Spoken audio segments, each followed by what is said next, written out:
Yo! Kasado Broadcasting Service, KBS-ARMM, Lunes hanggang Biyernes, laging on air. Serbisyo publiko, hatid namin sa masa. Let's go! Let's go! Sa mic at sa camera, laging alerto. Kuya Alan Valenzuela Bordeos, CEO, boss ng kwento. Si Kuya Arnold Aceveda, namuko, program director. Gabay at patnubay, balita at impormasyon, walang palya, protector.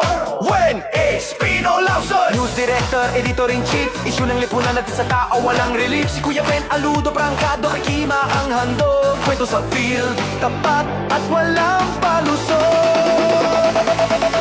Kasado Broadcasting Service, KBS-ARMM, Diaryo, Radyo, TV, hatid ang news. Bam! Serbisyo publiko sa bawat baryo at sire. Team namin solid, mabilis, wagas at wire. Balita sa umaga, balita sa gabi. Mula sa radyo hanggang sa diaryo, di kami mabibi. Kuya Alan, Kuya Arnold, Kuya Wayne at Kuya Ben. Teamwork solid, wala atrasan, walang talo sa laban. Reporter sa field, editor sa studio. Mabilis na balita, hatid sa bawat kilo.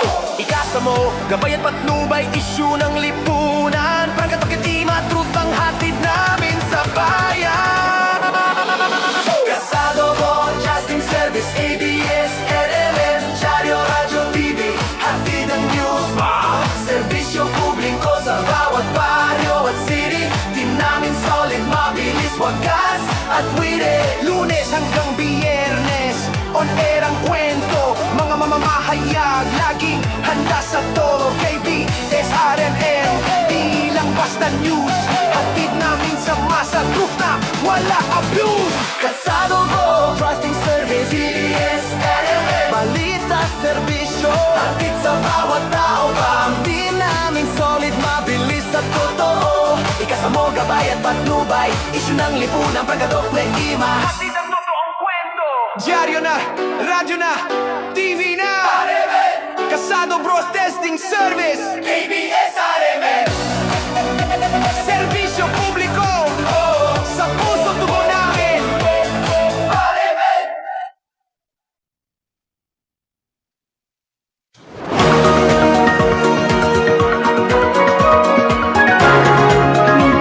Habang mabigyan naman ang may 110 mga trabahador sa barangay pamilyawan ng sasakyan, ilang ho ng mga jeep.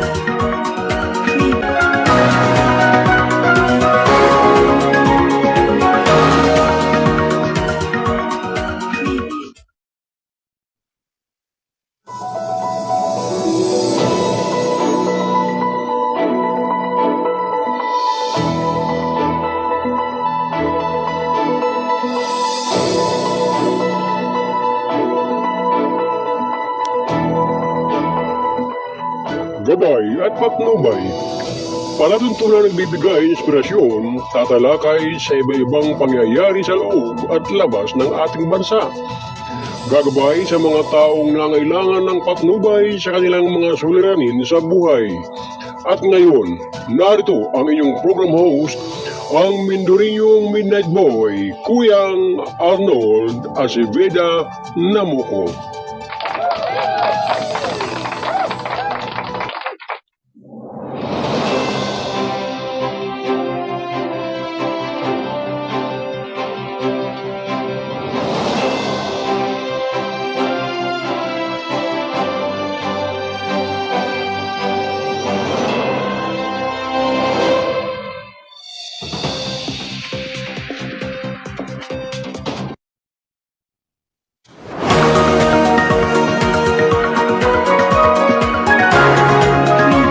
Habang mabigyan naman ang may 110 mga trabahador sa barangay pamilyawan ng sasakyan, ilang ho ng mga jeep.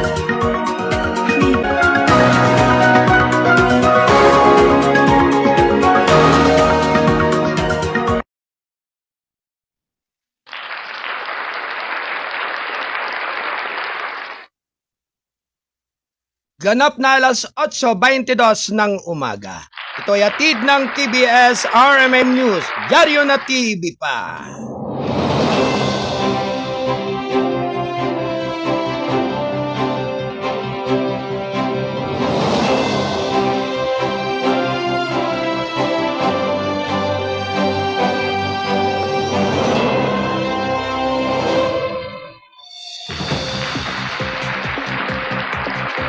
Alright, good morning, good morning, good morning Pilipinas! Mapagpalang umaga po sa inyong lahat. Mga giliw kong mga taga-subaybay, Luzon, Visayas at Mindanao. Kayo po ay nakikinig at nanonood dito sa KBS, RMM News, Dyaryo na TV pa dito sa ating palatuntunang gabay at patnubay. Dito sa Kasado Broadcasting Service, RMM News, Dyaryo na TV pa. At ito nga po ay kasapi ng The United Multimedia International Press Corps. Anyway, mga kababayan, magandang umaga po ngayong araw ng Martes, August 11, 2026. At siyempre sa araw pong ito, napakaganda na po ng ngiti ng haring araw, ho. Naway magpatuloy na po ang pag-init, ho, o ang magandang panahon, ho. Dahil napakarami po dito sa ating buong Luzon ang halos inilubog ng baha at marami ang talagang naperwisyo dahil sa matinding pag-ulan, matinding pagbaha dahilan sa matinding pag-ulan araw-araw.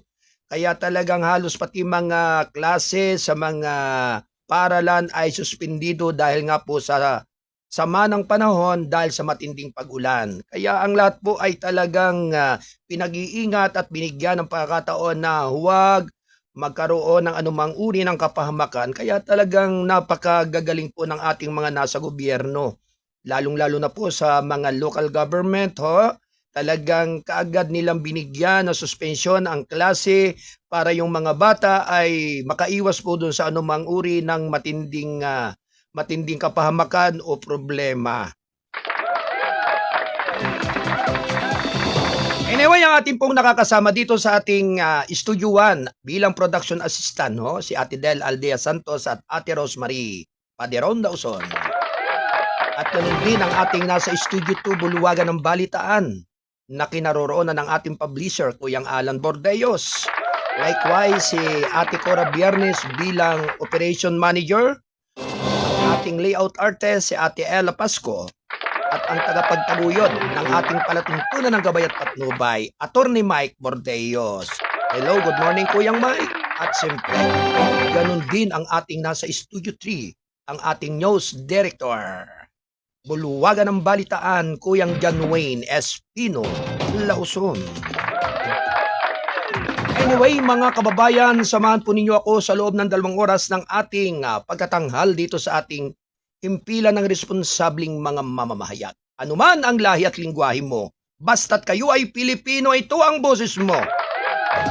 At siyempre sa pangalan po ng ating station manager, Kuyang Alan Valenzuela Bordeos, ako naman po ang inyong abang lingkod, ang Mindoy inyong Midnight Boy. Bagamat hindi naman gaanong kagwapuhan. Ala, sigurado naman na ito ay inyong maaasahan, ang inyong Kuyang Arnold Aceveda Namuco. Nagpupugay ng isang magandang araw po ngayong umaga ng Martes. At syempre, binabati po natin ng magandang umaga ang lahat ng ating mga kasamahan, ho, ng Kasado Serbisyo Publiko, Kasado Media Group, ang ating mga kolumnista at writer ng ating Balitang Kasado.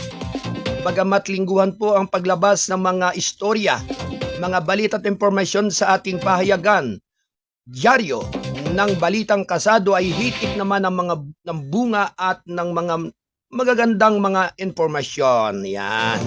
At ganun din, no? Magandang umaga po sa lahat ng ating mga Kasado Patroller, sa ating mga correspondents sa iba't ibang dako ng mundo, sa ating mga field reporters sa iba't ibang area at dako ng Kamindanawan, Kabisayahan at Kalusunan. Partikular na po dito sa Mega Manila. Magandang umaga po sa inyong lahat at sumainyo ang kay gandang umaga, kaloob at basbas ng ating kataas-taasang may kapal.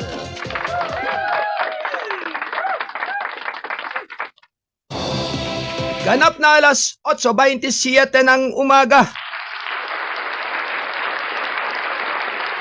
Hello, good morning, KBS RMM News TV, kay Kuya Arnold Aceveda Namuco ng Gabay at Patnubay. God bless you. Maraming salamat sa buong persa ng brother at sister ng KBBA KPP Divine Healing. At syempre likewise kay Sister Edna Beron at sa mga Beron family. Good morning po Ponder at sa KBS RMM News TV. Ingat po sa lahat. Maraming salamat Ate Edna sa iyong mahalagang paalaala at sa iyong araw-araw na pagsubaybay sa ating palatuntunan ng gabay at patnubay, balita at mga impormasyon.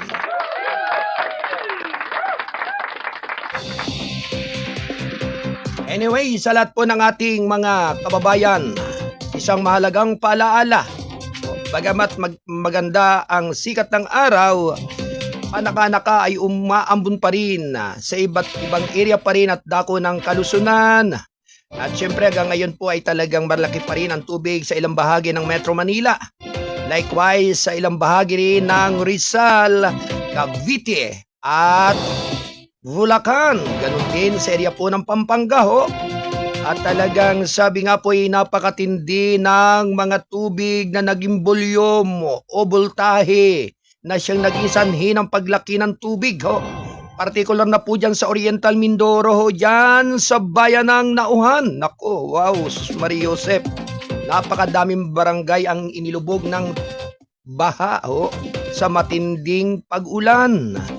Yan din sa parte at ilang lugar po dyan sa Calapan City. Nako. Ganon din dyan sa lugar at bayan ng Bako, maraming barangay po ang halos talagang nilukob o nilukuban ng tubig, baha. Talagang, nako, sa hirap na ba ng buhay na ito?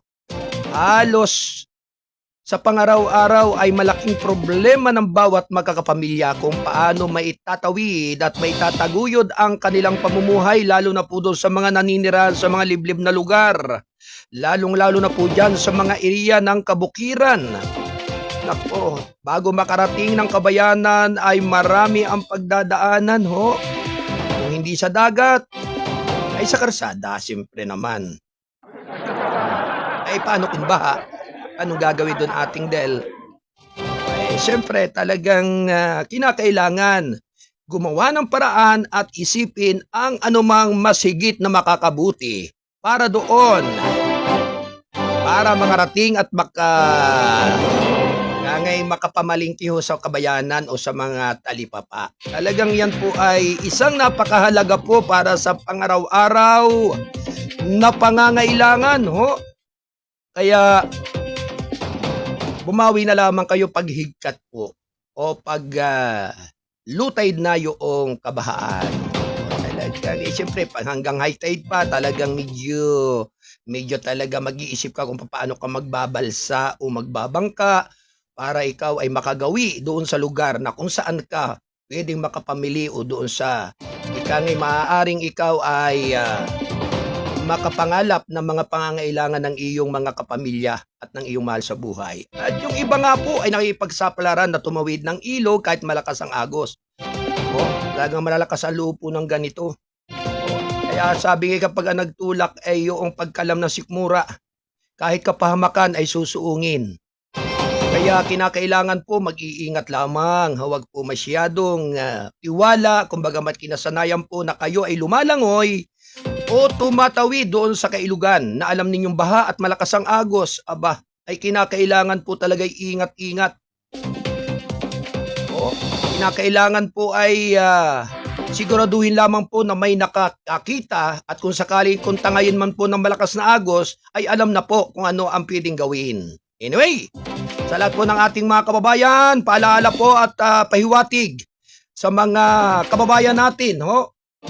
Ingat lamang po at patuloy pa kayong umasa na talagang sabi ngay may pag-asa. Ang tao habang buhay may pag-asa. Hindi dapat mawala ng pag-asa habang nabubuhay. Sapagkat sabi nga po ang kahirapan ay hindi nangangahulugan ng kabiguan sa buhay. Sabi nga sipag at tiyaga. Alaala natin kasabihan ni Cynthia Villar, sipag at tiyaga.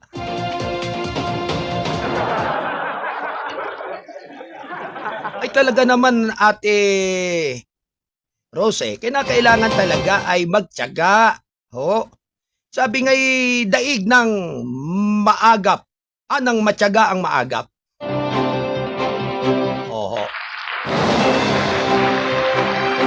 good morning kay Roma Canino Dita Blan at kay Verhel Cabral. Mga kuyang, magandang umaga sa inyong lahat dyan, sa inyong mga kinaroroonan. O, kamusta na dyan sa inyong mga lugar? Mainit na po ba dyan ng sinag ng araw? Baka sinag lang, kailangan sikat ng araw. At kamusta naman yung inyong mga pinagkakaabalahan, ho? Dito kay Roma Canino Dita Blan ay talagang patok ang kanyang hatpandisal tuwing umaga, ho.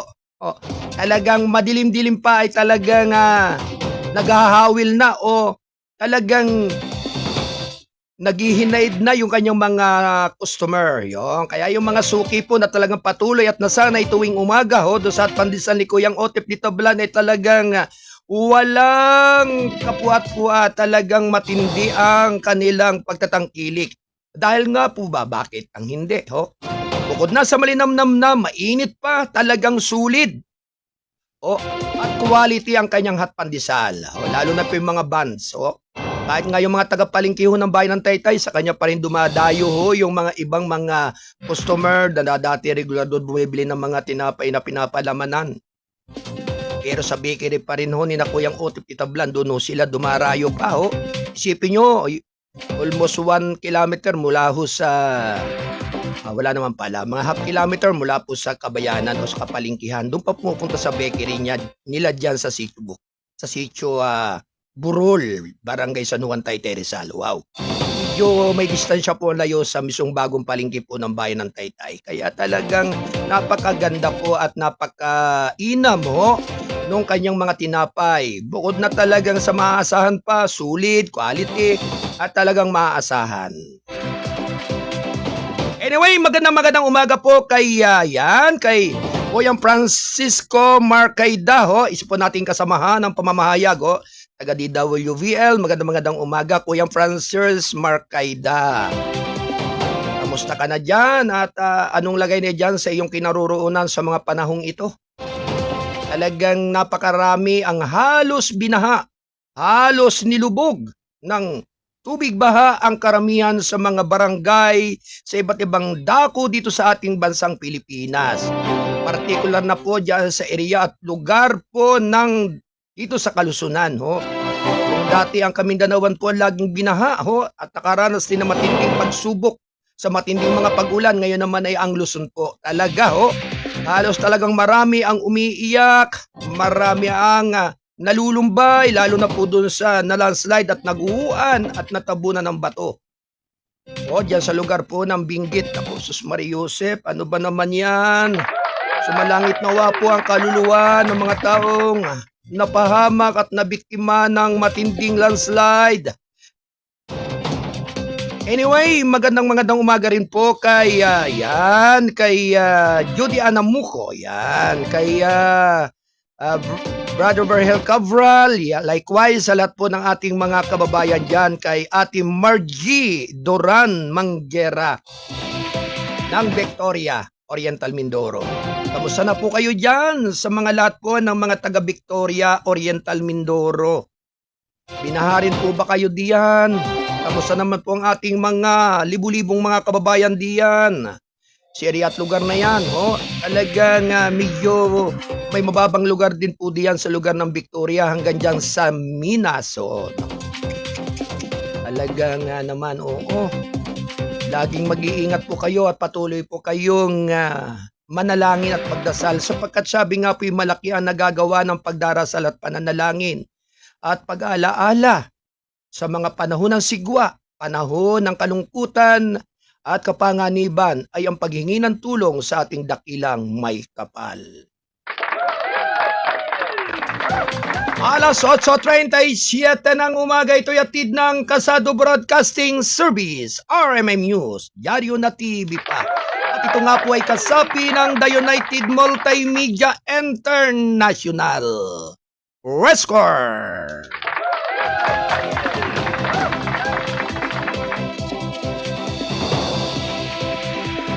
At syempre, magandang umaga po sa lahat po ng ating mga otoridad, sa hanay ng ating mga kapulisan, sa hanay ng kasundaluhan, mapagpalang umaga po ngayong araw ng Martes.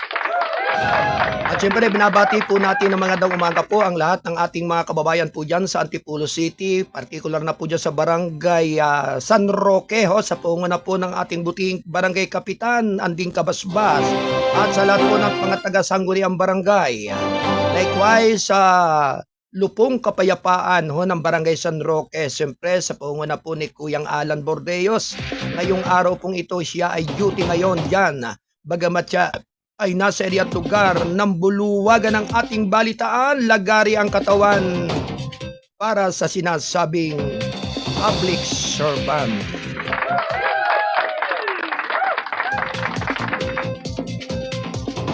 Maligayang panunod at pakikinig sa inyong lahat, sa ating mga kababayan, sa lahat ng ating mga lingkod bayan, sa lahat ng ating mga may kapangyarihan. Good morning sa lahat ng ating mga punong barangay sa iba't ibang dako ng ating bansa. Kamusta na po ang inyong mga nasasakupan? Safe po pa ang lahat ng ating mga kababayan? Sanhi ng matinding pag-ulan at pagbaha. Kamusta na po ang ating mga rescuer? Yan. Ang ating mga taga-DSWD sa local government unit. Magandang umaga po sa lahat ng ating mga taga-Sangguniang Bayan at sa punong bayan, sa ating Sangguniang Lalawigan at sa punong lalawigan. Good morning everyone! Anyway mga kababayan, narito ang ating mga pangunahing mga balita. Round 1. Lady, go!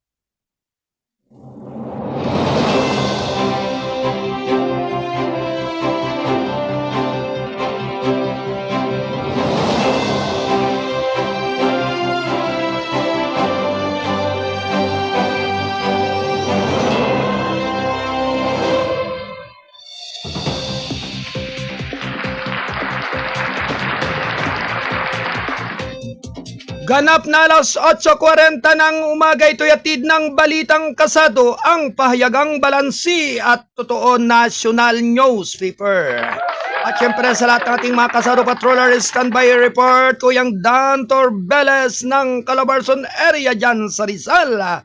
Makaraan ng ilan nating paghatid ng pangapangunahing mga balita. Round 1. Lady, go! Ayon sa palasyo, ang desisyon sa extradition ni Kibuloy ay ilalabas sa loob ng ilang linggo. Round 1. Lady, go! Sinabi ng Malacanang nitong Lunes na inaasahan ang desisyon sa kahilingan ng Estados Unidos na i-extradite ang nakakulong na tagapagtatag ng kaharian ni Jesucristo na si Pastor Apollo Kibuloy sa loob ng ilang linggo. Sinabi ni Palace Press Officer Claire Castro na naabisuhan na si Pangulong Ferdinand R. Marcos Jr. tungkol sa kahilingan para sa extradition, ngunit nais niyang masusing pag-aralan ang usapin bago magpasya. Sinabi po niya na kailangan tong pag-aralang mabuti, pero in a couple of weeks ay magbibigay po sila ng anonsyo kung ano ang magiging desisyon, sabi ni Castro. Sa isang briefing sa palasyo, sinabi ni Castro na ang extradition ay isang opsyon sa ilalim ng Philippines-US Extradition Treaty na nagbibigay ng pansamantalang pagsuko ng isang taong inuusig o nagsisilbi ng sentensya sa bansang hinihiling.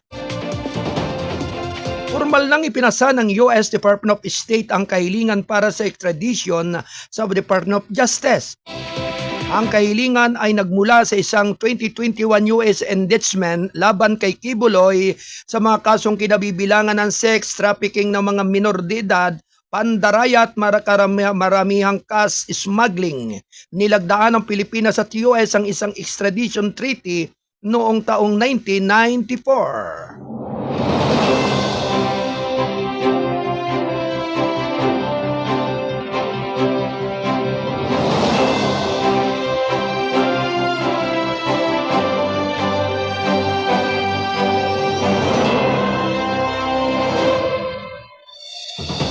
Samantala, nauna nang sinabi ng DOJ na pag-aaralan nila ang napakaraming record na isinomiti ng Department of Foreign Affairs bago tukuyin ang angkop na hakbang.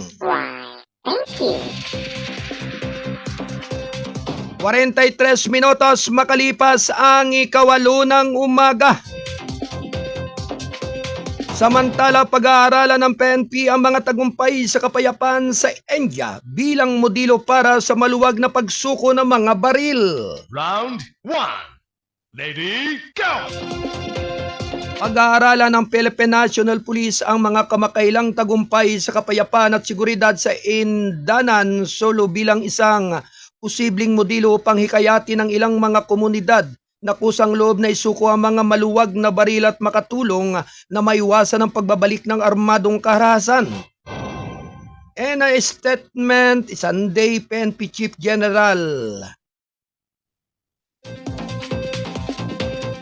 si Melencio Nartatis Jr. malugod na tinanggap ang deklarasyon na Indanan bilang isang estado ng matatag na paloob o panloob na kapayapaan at seguridad at isang munisipalidad na responsable sa baril.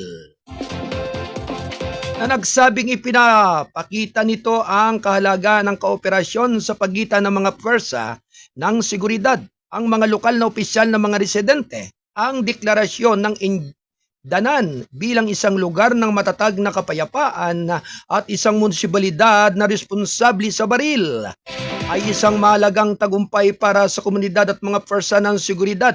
Ipinakita nito kung ano ang maaaring makamit kapag nagtulungan ang pulisya, militar, lokal na pamahalaan at mga residente upang maprotektahan ang kapayapaan, sabi ni Nartates.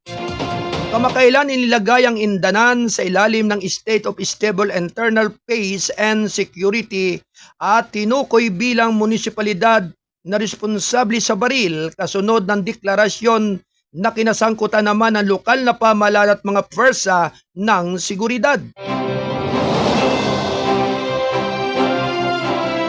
Inutusan ko ang pulisya ng Solo na sa natulungan ang pagpapanatili ng mga tagumpay na ito, palakasin ang koordinasyon sa mga lokal na stakeholder at ipagpatuloy ang mga pagsisikap na abutin ang mga maluwag na baril, sabi ni Nartates. 45 minutos makalipas ang 8:08 ng umaga, ito'y atid ng Balitang Kasado, ang pahayagang balansi at totoo National Newspaper. OCD na nagpapatunay na 12 pagkamatay dahil kina Luis Maymay Habagat ayon sa OCD. Round 1. Lady, go! Ngayon, sinusuri ng Office of Civil Defense ang mga ulat tungkol sa 12 pagkamatay na dulot ng serye ng mga tropical cyclone at pinalakas na southwest monsoon o habagat nitong mga nakaraang araw. Sa isang press briefing sa Malacanang noong Lunes, sinabi ni Lawrence Mina, Deputy Administrator para sa Operation and Office of Civil Defense, na sinusuri rin nila ang mga ulat tungkol sa 11 nasugatan at 8 nawawala dahil sa mga tropical cyclone na Luis at Maymay at mga ulan na habagat. Sinabi niya na ang mga ulat ay nagmula sa Region 1, Region Administratibo ng Cordillera at Region 4A. Ang mga apektadong pamilya ay nasa humigit kumulang na 384,520 pamilya ngayon. Katumbas naman humigit kumulang na 1,310,000 individual. Sa mga ito, 16,130 pamilya o 58,650 katao individual ang pinagsilbihan sa loob ng 624 na evacuation center, habang mayroong 11,360 pamilya o 39,270 individual na pinaglilingkuran sa labas ng ISIS.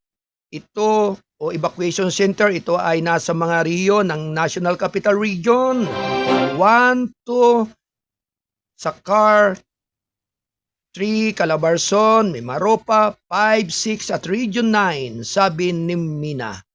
Sa isang hiwalay na ulat, iniulat ng Philippine National Police ang 15 nasawi dahil sa masamang epekto ng mga kondisyong ito ng panahon. Sa kabuuan, 2 ay mula sa Region 1, 7 mula naman sa Calabarzon at 6 mula sa CAR. Alas 8:48 ng umaga, ito'y atid ng balitang kasado ang pahayagang balansi at totoo national newspaper.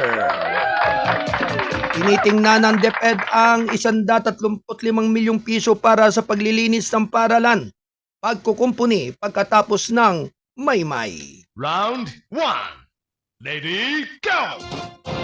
Higit sa 135 milyong piso ang kailangan mula sa pundo para sa pagtugon sa intervention upang linisin at ayusin ang mga paaralan na apektuhan ng pinagsamang epekto ng Tropical Cyclone Maymay at Southwest Monsoon o habagat.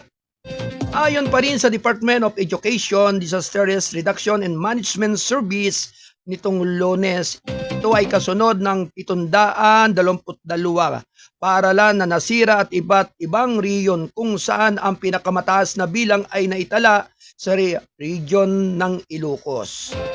Sa bilang ng mga nasirang silid-aralan, sinundan ng Ilocos ng Central Luzon, Cordillera Administrative Region, Eastern Visayas, Calabarzon, Mimaropa, Western Visayas, Sac-Sargent at Cagayan Valley.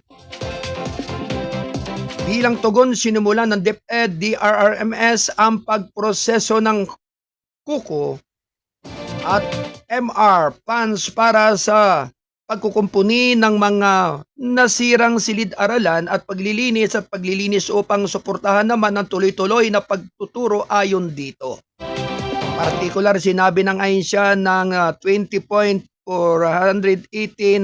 milyong piso na pundo ang kailangan para sa mga operasyon ng paglilinis. Bukod pa rito, humigit kumulang sa 115.395 pesos milyon ang kailangan para sa maliit na pagkukumpuni. Nananatiling nakatuon ang Department of Education sa pagtiyak ng kaligtasan, kagalingan at tuloy-tuloy na pagkatuto ng lahat ng estudyante at kawani ayon sa DepEd DRRM. Hanggang alas 8 ng umaga, hindi bababa sa 751 silid-aralan ang malubhang nasira ayon sa karagdagang ulat ng ahensya. Iniulat din na mabilis na pagsusuri ng 818 silid-aralan ang nasira ng malawak, habang 2,355 silid-aralan naman ang nagtamo ng kaunting pinsala. Samantala, sinabi ng DepEd DRRMS na 6,517,252 mag-aaral ang apektado sa ngayon sa pamagitan ng personal na suspensyon ng klase. Nasa 10,029 na pampublikong paaralan sa 8 rehiyon. Mula 61 na apektadong division ng Central Luzon ang nagtala ng pinakamaraming suspensyon sa paaralan na 3,546. Sinundan ito ng Ilocos na may pansamantalang pagtigil para sa face-to-face na klase sa 2,428 paaralan. Sa CAR naman ay 1,842. Sa Metro Manila, 827. Sa Calabarzon, 623. Sa Mimaropa, 608. Lambak ng Cagayan, 92 at Western Visayas, 63. Sa kabuuan, 288,967 na mga guro at hindi nagtuturo sa DepEd ang apektado rin.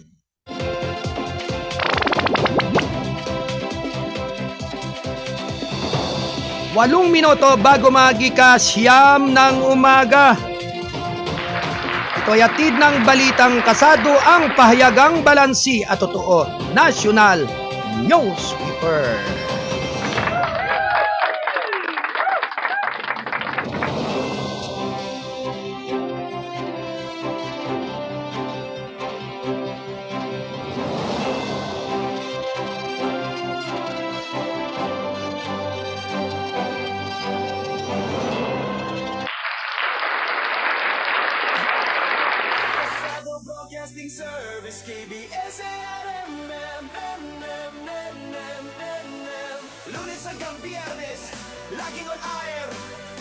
Serbisyo publiko, hatid namin sa masa. Let's go! Let's go! Sa mic at sa camera, laging alerto. Kuya Alan Valenzuela Bordeos, CEO, boss ng kwento. Si Kuya Arnold Aceveda, namuko, program director. Gabay at patnubay, balita at impormasyon, walang palya, protector. When is Pino Lawson? News director, editor-in-chief. Issue ng lipunan natin sa tao, walang relief. Si Kuya Ben Aludo, prangkado, kakima ang handog. Kwento sa field, tapat at walang palusot. Kasado Broadcasting Service, KBS, RMM, Diario, Radio, TV, hatid ang news. Serbisyo publiko sa bawat baryo at city. Team namin solid, mabilis, wagas at witty. Balita sa umaga, balita sa gabi. Mula sa radyo hanggang sa diaryo, di kami mabibi. Kuya Alan, Kuya Arnold, Kuya Wayne at Kuya Ben. Teamwork solid, wala atrasan, walang talo sa laban. Reporter sa field, editor sa studio. Mabilis na balita, hatid sa bawat kilo. Ikasa mo, gabay at patnubay, issue ng lipunan. Prangkat pakitima, truth ang hatid namin sa bayan. Kasado Broadcasting Service, ABS, RMN, Diario, Radio, TV, hatid ang news. Serbisyo publiko sa bawat baryo at city. Team namin solid, mabilis, wagas at witty. Lunes hanggang Biyernes, on air ang kwento. Mga mamamahayag, laging handa sa todo. KBS, RMN, di lang basta news. Hatid namin sa masa, truth na wala abuse. Kasado mo, Broadcasting Service, CBS, RMN, balita, serbisyo, hatid sa bawat tao. Pamdi namin solid, mabilis at totoo. Ikasamo, gabay at patnubay, issue ng lipunan, pragadok na ima. Hatid ang totoong kwento. Diaryo na, radyo na, TV na, RMN. Kasado Broadcasting Service, KBS, RMN. Serbisyo publiko, sa puso tugon namin, RMN.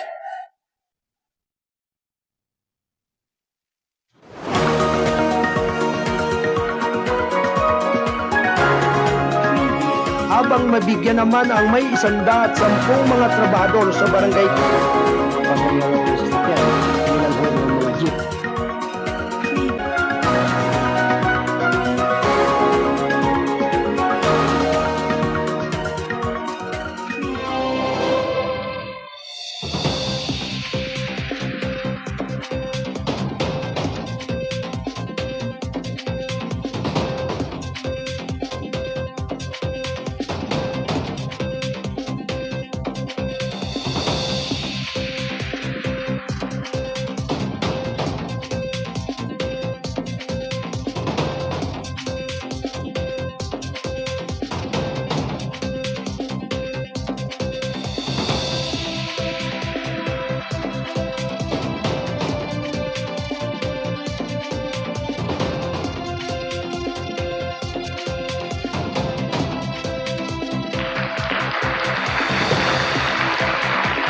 Ganap na alas 8:56 ng umaga, ito'y atid ng KBS RMM News, Diaryo na TV pa.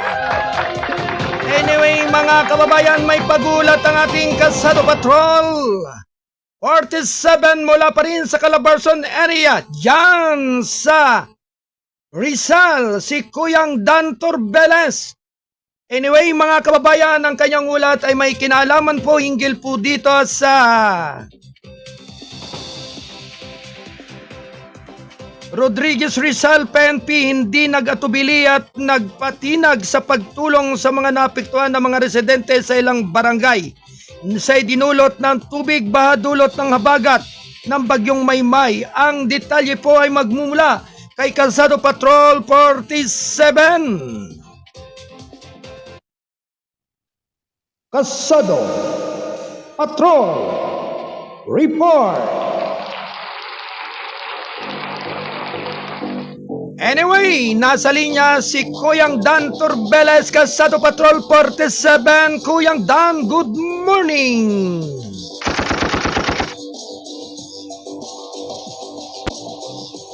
Po yan, sa naiiwan pa rin na buntot nitong sinasabing habagat sa bagyong Maymay sa gitna ng pagbaha ng malakas na buhos ng ulan dulot ng naranasan ng habagat dala ng bagyong Maymay, lalo na dito sa ating area sa Rizal, na ito ay pinsala ang idinulot nito.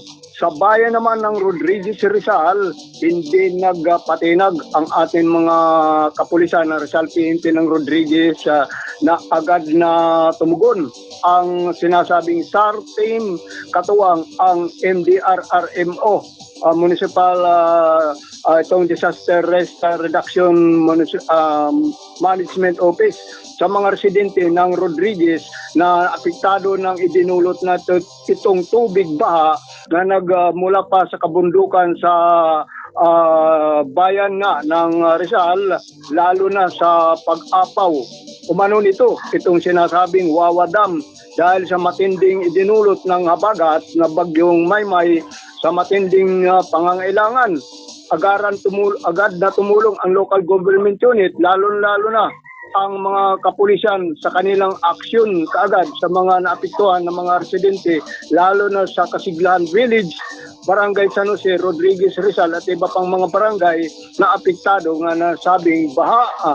At ang mga residente na rin, sila ay tumilos na rin nang at nagsama-sama sa paglikas sa ibang lugar para sa kanilang kaligtasan doon, at ito ay pinakita ng kapulisan ng Rodriguez, Rizal ang kanilang mabilis na responde sa mga residente para sa kaligtasan, kung saan sa ngayon ito nga Kuyang Arnold ay maaliwalas ang nasabing panahon, bagamat mayroon pang sinasabing sidhi ng mga paambon-ambon na lamang, at atin ito ay antabayanan hanggang hapon kung ano naman ang mararanasan sa para naman makamove on ang ating mga kababayan dito sa Rizal, lalo na rin sa NCR.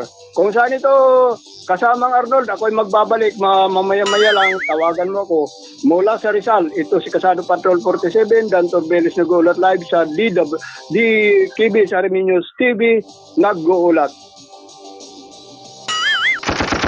Alright, maraming salamat sa pag-uulat ng ating Kasado Patrol 47 ng Rizal, Kuyang Dan Torbeles. Thank you, Kuyang Dan.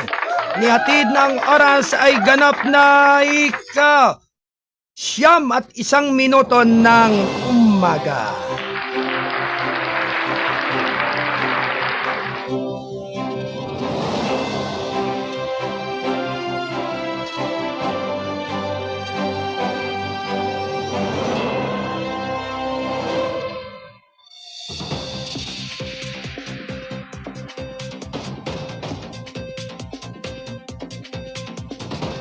Anyway, ganap na alas 9 na ng umaga. Ito'y atid ng balitang kasaduang payagang balansi at totoo National Newspaper. Samantala mga kababayan, sabi ng palasyo ang payag ni Vice President Sara na maaaring pro-China si Marcos ay katawa-tawa. Round 1. Lady, go! Tinatawanan ng Malacanang noong Lunes ang pahayag ni Pangalawang Pangulo Sara Duterte na maaaring kabilang si Pangulong Ferdinand R. Marcos Jr. sa mga opisyal ng gobyerno na pinaghihinala ang pro-China kung hindi ilalabas ang listahan ng mga umano'y simpatiya. Sinabi ni Palace Press Officer Claire Castro na katawa-tawa ang pahayag ni Duterte, lalo na ang record ni Pangulong Marcos sa pagtatanggol ng soberanya at mga karapatan Pilipinas sa West Philippine Sea. Nakita po natin kung paano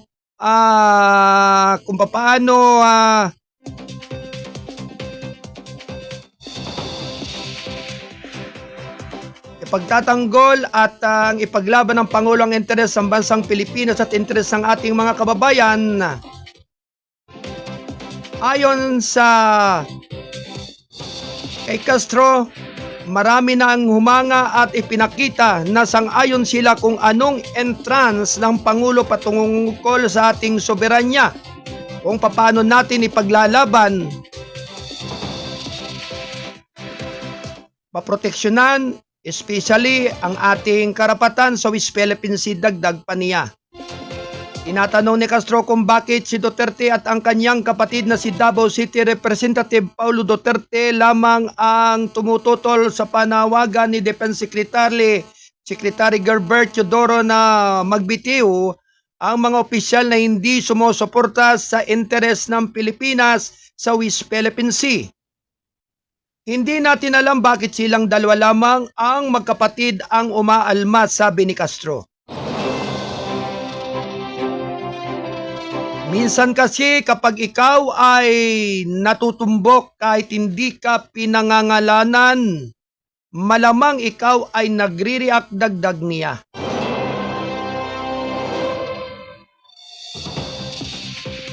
Nauna nang sinabi ni Duterte na kung walang listahan na tumutukoy sa mga di umano'y pro-China sa opisyal, kahit si Pangulong Marcos ay maaaring ituring na kabilang sa mga pinag-iinalaang pabor sa Beijing.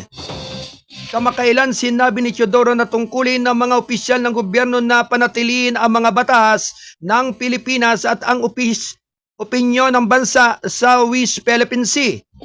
Kabilang ang Administrative Order Number 29 na opisyal na nagtalaga ng West Philippine Sea, sinabi niya na ang mga opisyal na hindi kayang suportahan ang posisyon ng bansa ay dapat hamunin ito sa tamang legal na paraan o magbitiw. Pinunanay ni Representative Duterte ang mga pahayag ni Teodoro bilang isang di umano'y pagsubok ng katapatan at inakusahan siya ng pagdidemonisa sa China habang hinamon ng pangalawang Pangulo ang pinuno ng depensa na pangalanan ang mga opisyal na tinutukoy niya bilang pro-China. Ang ama ng magkapatid na Duterte, si dating Pangulong Rodrigo Duterte, ay pinuna dahil sa kanyang medyo mapagkukumbinsing paglapit sa China noong kanyang pagkapangulo. Lalo na sa gitna ng mga alitan tungkol sa mga pag-angkin ng Pilipinas sa West Philippine Sea. Inakusahan ng mga kritiko ang dating Pangulo na minamaliit ang mga aksyon ng China sa mga pinagtatalo ng tubig ng Pilipinas habang nilalayon ang mas malapit na ugnayan pang-ekonomiya sa Beijing. Ganap na alas 9:05 ng umaga, ito'y atid ng Balitang Kasado, ang pahayagang balansi at totoo. National Newspaper.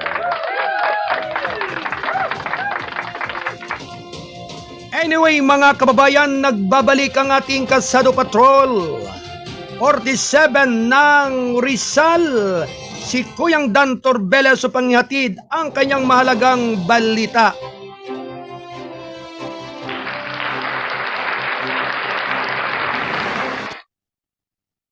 Kasado Patrol Report.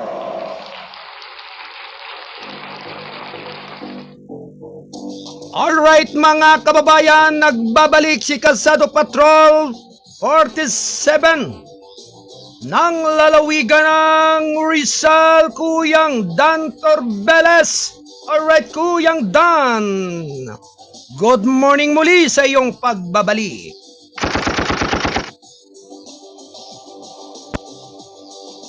Sa Rodriguez Rizal pa rin, ito ang Rodriguez Rizal Police Station ay top number 2 performing police station at isang karangalan at isang pagkilala naman ng Rizal Provincial Police Office laban sa kriminalidad.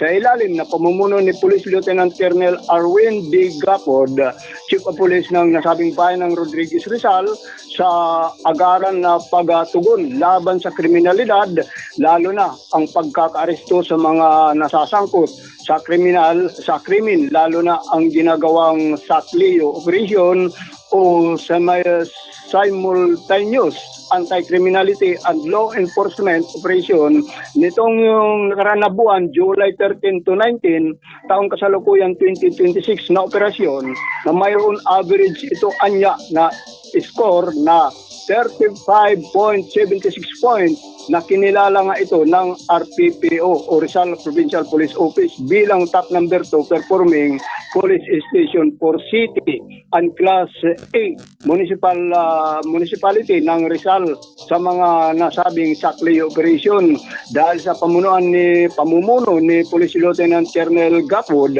Chief of Police ng nasabing bayan, sa kanilang 24/7 na pinaigting ng kapulisan bilang dedikasyon at teamwork at pagpapairal ng disiplina upang pahusayin pa at pagtupad sa mga tuntunin at tungkulin para sa kaligtasan at kapakanan anya ng bawat mamamayan ng bayan ng Rodriguez Rizal at kabilang din sa mga pagtugon ng kapulisan itong nagdulot na itong bagyo. Sama ng panahon, epekto ng sinasabing naranasan habagat na mga dito sa mga mamamayan ng Rodriguez Rizal na kanilang natugunan at na pangalagaan sa pagbibigay ng agaran serbisyo publiko sa mga taga Rodriguez sa ilalim naman ng pamumuno ni Chief of Police, Police Lieutenant Colonel Arwin Gapod sa kanyang nasasakupang bayan sa Rodriguez Rizal, dating Montalban. Mula sa Rizal, ito si Kasado Patrol 47, Dan Torbeles nagulat live sa TV Sarin News TV, may Dario pa. Alright, maraming salamat sa pagulat ng ating Kasado Patrol 47 mula pa rin sa lalawigan ng Rizal dyan sa Calabarzon. Kuyang Dan Torbeles, thank you Kuyang Dan. Inihatid na ang oras sa 9 na minuto makalipas ang 9 ng umaga. Alright, good morning kay Franz Bugarin. Good morning po sa lahat ng bumubuo ng RMM News, Kasado Serbisyo Publiko, lalo na po kay Tatay Koyang Arnold Namuco. God bless po. Maraming salamat, Franz Bugarin. Likewise, maraming salamat din at maligayang panonood pakikinig kay Marilyn Namuco. Good morning po RMM News Broadcast. Lalo na po kay Tatay Arnold Namuco. God bless po. Maraming salamat sa inyong lahat sa patuloy niyong pagsubaybay. Likewise, magandang umaga po at maligayang panonood kay Sister Mylene Gutierrez ng Batangas. Kamusta ka na, Ate Mylene? Ano na ang iyong kalagayan dyan sa Batangas? Saan ka ba dyan sa Batangas? Dyan ba sa Bawan o sa Batangas City?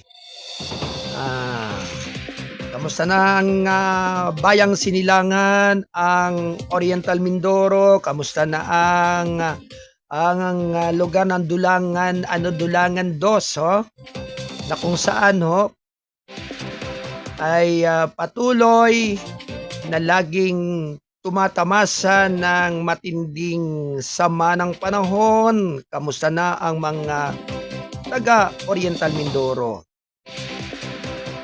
Anyway, mga kababayan, tuloy-tuloy lamang ang ating paghatid ng mga karagdagang mga balita. Round 1. Lady, go!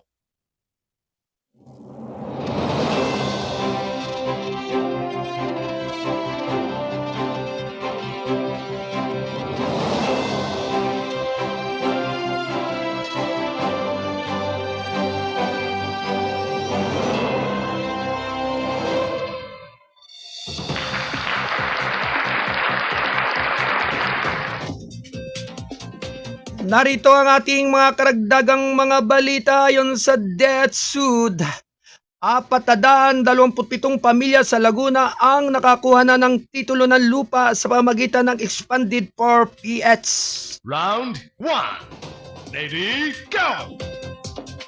May kabuang 427 miyembro mula sa dalawang samahan ng komunidad sa San Pedro, Laguna ang tuluyang nakakuha ng pagmamay-ari ng lupang kanilang sinakop sa loob ng mga dekada sa ilalim ng Expanded Pambansang Pabahay para sa Pilipino program ni Pangulong Ferdinand R. Marcos Jr.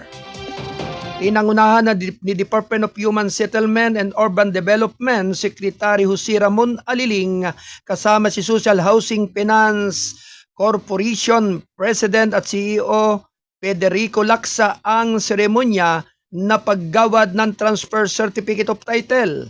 nitong Lunes na nakinabang sa mga miyembro ng maralitang nagkakaisa sa Tramo Bully Homeowners Association at Kupang Tramo Neighborhood Owners Association, Homeowners Association sa Barangay United Bayanihan. Ang paggawad ay ginanap bilang bahagi na rin ng ika-38 anibersaryo ng Community Mortgage Program na may temang bahay, buhay, magandang kinabukasan. Ang dalawang asosasyon na may pinagsamang 427 miyembro ay nakakuha ng mga pautang para sa pagkuha ng lupa mula sa SHFC noong Pebrero noong taong 2004 sa pamagitan ng Enhanced Community Mortgage Program, isang mahalagang pamamaraan sa ilalim ng pinalawak na 4PH. 22 taon na naghihintay ngayon ay naipagkaloob na natin sa wakas ang kanilang mga titulo. Patunay ito na sa pamagitan ng tuloy-tuloy na pagtutulungan ng pamahalaan at ng mga komunidad, may susulong din ang seguridad sa paninira ng mas marami pang pamilyang Pilipino.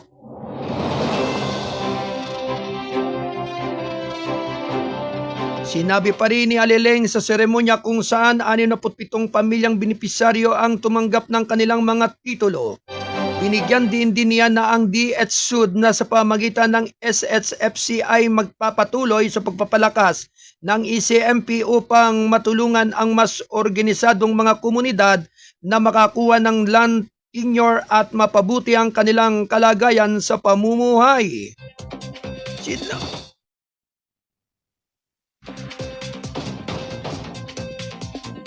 Sinabi pa rin ng DHSUD na sa ilalim ng Expanded 4PH of 47 ACMP project na naaprubahan sa buong bansa na nakakikinabang na mahigit 8,100 pamilya. Sinabi ni Aliling na layunin ng Expanded 4PH program hindi lamang magbibigay ng pabahay kundi pati na rin bigyan ng seguridad sa paniniraan ng mga organisadong komunidad.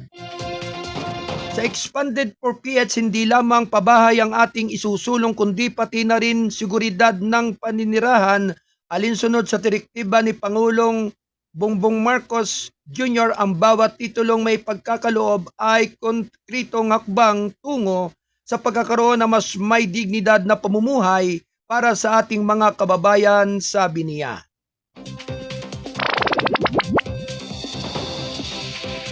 Labing 5 minuto makalipas ang 9:00 ng umaga.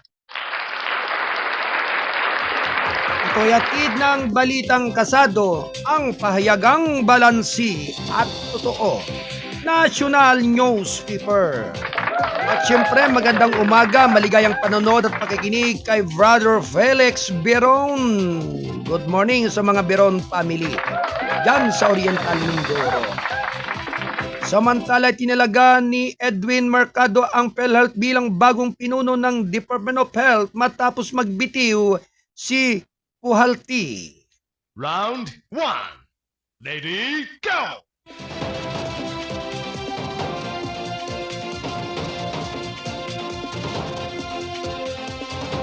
Samantala, tinalaga ni Pangulong Ferdinand Marcos Jr. si Dr. Edwin Mercado ang pansamantalang Pangulo at punong tagapagganap ng Philippine Health Insurance Corporation, All PhilHealth bilang bagong kalihim ng Department of Health bilang kapalit ni Dr. Jose Brex Puhalti Jr.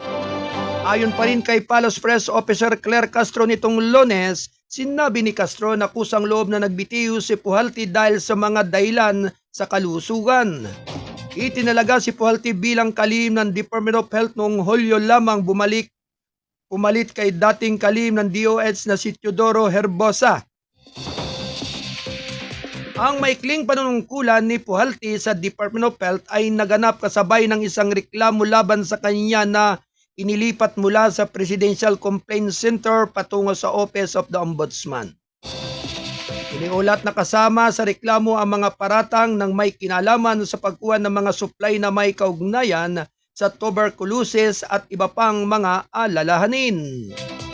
Samantala, si Beverly Lorraine Ho, Chief Health Officer ng Ayala Healthcare Holdings Incorporated na dating official din ng Department of Health ang papalit kay Mercado bilang presidente at CEO ng State Health Insurer.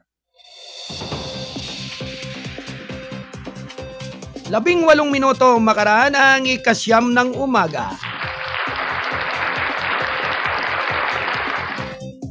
Good morning po sa ating lahat. Ingat po laging maulan katulad din sa amin sa Bawan, Batangas.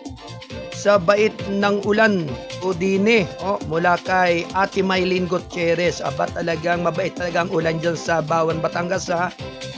At talagang punong-puno ng kaaliwalasan at kalamigan ang kalooban ng mga taga-Bawan dahil nga po sa mabait po ang ulan eh. Kaya Ate Maylene, salamat sa iyong informasyon mula dyan sa Bawan, Batangas. Anyway, mga kababayan, na ito pa rin ang ating mga karagdagang mga balita. Maaaring ipagpaliban ng masamang panahon ang mga butuhan sa BARM. Round 1. Lady, go!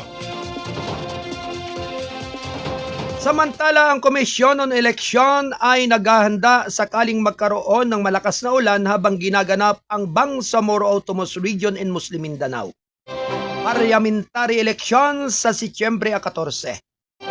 Maaaring ipagpaliban ng COMELEC ang halalan dahil sa isang natural na kalamidad sa ilalim ng Omnibus Election Code na may kapangyarihan ng COMELEC na ipagpaliban ang halalan sa mga kaso ng force major. Ang mga bagyo at pagbaha ay kwalipikado bilang force major. Maaari naming piliing hindi isagawa ang halalan ayon sa schedule.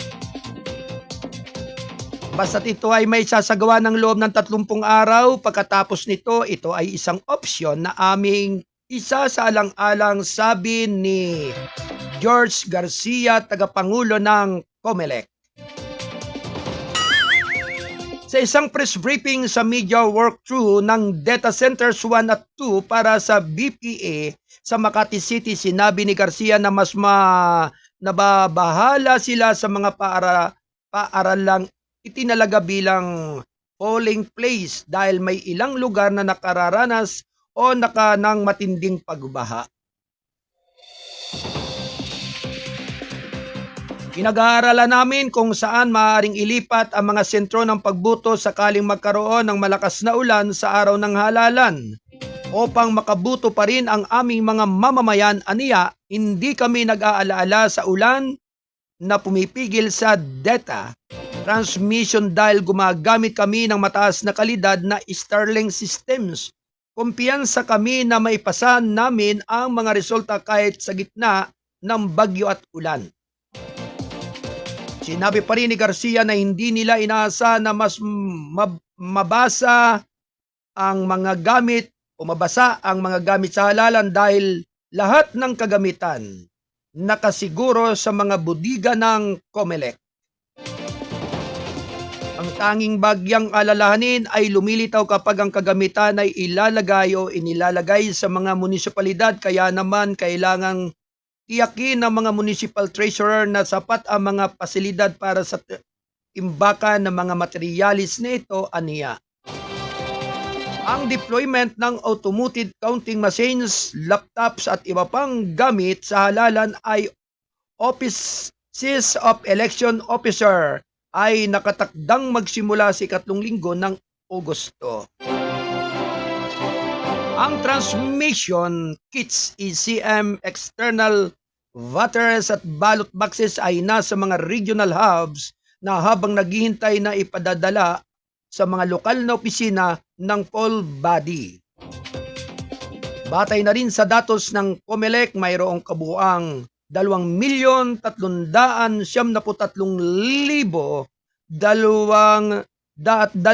rehistradong botante sa VARM. Thank you.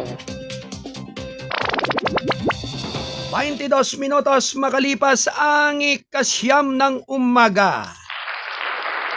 Ito'y atid ng Kasado Broadcasting Service, RMM News, Diaryo na TVP.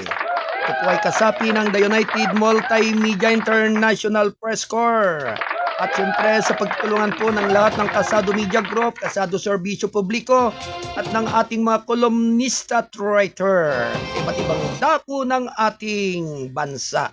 Partikular na rin sa lahat ng ating mga correspondent na nasa iba't ibang dako ng mundo. Hanggang dyan sa naabot ng ating broadcast sa buong Asia, sa Europe at United States of America. Kamusta na po ang ating mga OFW, ang ating mga bayaning mga Pilipino? At siyempre, kamusta na rin po ang ating mga seafarers?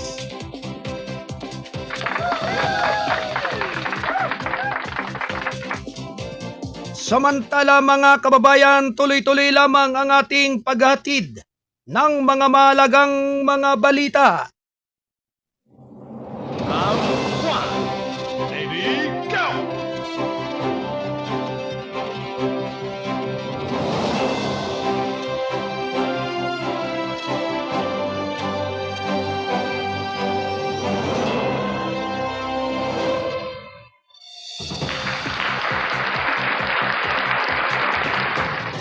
Samantala, ayon sa BI Inter-Driven Operations, nahuli ang 5 illegal na dayuhan sa Central Luzon. Round 1. Ready, go! 5 dayuhang mamamayan ang inaresto dahil sa overstaying sa kawalan ng work permit sa serye ng mga operasyon batay sa intelihensya na isinagawa sa Central Luzon. Ayon sa ulat ng Bureau of Immigration itong Lunes sa isang pahayag sa balita, kinilala ni Immigration Commissioner Joel Anthony Biado ang mga dayuhang nananatili ng lampas sa pananatili bilang mga Indian national na sina Sahil Kumar, 23 taong gulang at Sarindran Dos Dibados, 29 na taon, mamamayang Chino na si Wang Pingping, 39 at mga South Korean nationals na sina Jin Soo-jok, 51 taon at Yusyok, 49 anyos. Nahuli sila sa magkakahiwalay na operasyon sa Nueva Ecija, Bulacan, Zambales at Pampanga mula Hulyo at 30 hanggang 31. Inaresto si Kumar sa lungsod ng Cabanatuan, Nueva Ecija matapos beripikahin ang mga operatiba ng Bureau of Immigration Intelligence na siya ay lumalampas na sa pananatili sa bansa at nabigong magpakita ng balidong pasaporte o dokumento ng imigrasyon. Inakusahan din ng mga residente sa lugar na siya ay sangkot sa isang illegal na negosyo ng pagpapautang, samantala naaresto si Davido sa Balagtas, Bulacan matapos hindi magpakita ng valid na pasaporte o dokumento ng imigrasyon sa panahon ng beripikasyon. Kinumpirma pa ng BI records na lumampas siya sa kanyang autorisadong pananatili sa Subic, Zambales. Inaresto ng mga operatiba ng BI si Wang matapos mapatunayan na nananatili siya sa bansa lampas sa kanyang autorisadong pananatili. Samantala, sina Jin at O ay inaresto sa Angeles City, Pampanga matapos silang mahuli sa aktibong namamahala ng isang restaurant kahit wala silang tamang visa at work authorization. Nabigo rin silang magpakita ng valid na dokumento sa imigrasyon ng inspeksyon ng mga operatiba. Ang 5 dayuhang mamamayan ay dinala sa pangunahing tanggapan ng Bureau sa Maynila para sa booking, dokumentasyon at pagsisimula ng mga proseso ng deportasyon. Hindi namin nahayaang maging kanlungan ang Pilipinas para sa mga dayuhan sadyang lumalabag sa ating mga batas at imigrasyon, sabi ni Biado. Kung sila man ay overstaying, nagtatrabaho ng walang autoridad o itinatago ang kanilang tunay na katayuan sa imigrasyon, sila ay matutukoy sa pamamagitan ng mga operasyong pinapatakbo ng intelihensya. Aaristuhin at i-deport alinsunod na rin sa batas. Ipagpapatuloy namin ang mga operasyong ito sa buong bansa upang maprotektahan ang integridad ng aming mga hangganan, dagdag pa niya.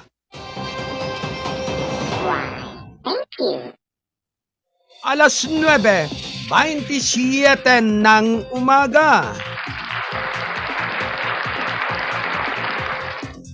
Samantala, 11 milyong shabu na nakatago sa mga piyesa ng kotse na nakumpeska sa Clark. Round 1. Lady, go! Isang padala na nagkakalaga ng 11.6 milyong piso na shabu na nakatago sa mga piyesa ng sasakyan ang na-intercept sa Port of Clark sa Pampanga. Iniulat ng Bureau of Customs nitong Lunes. Sa isang huling pahayag sa balita, sinabi ng BUC na ang padala ay nagmula sa South Africa at dumating noong August 5 patungong Angeles City. Nananawagan din siya para sa kumpletong accounting ng mga pundo para sa flood control kabilang na ang mga proyektong pinunduhan. Lokasyon nito, gastos, mga kontratista, status ng implementasyon at aktwal na resulta sa aktwal na lugar. Sinabi rin ni Pangilinan sa dapat tugunan ang plano hindi lamang ang kasalukuyang mga problema sa pagbaha kundi pati na rin ang mga panganib sa hinaharap na dulot ng pagbago ng klima at iba pang mga alalanin sa kapaligiran.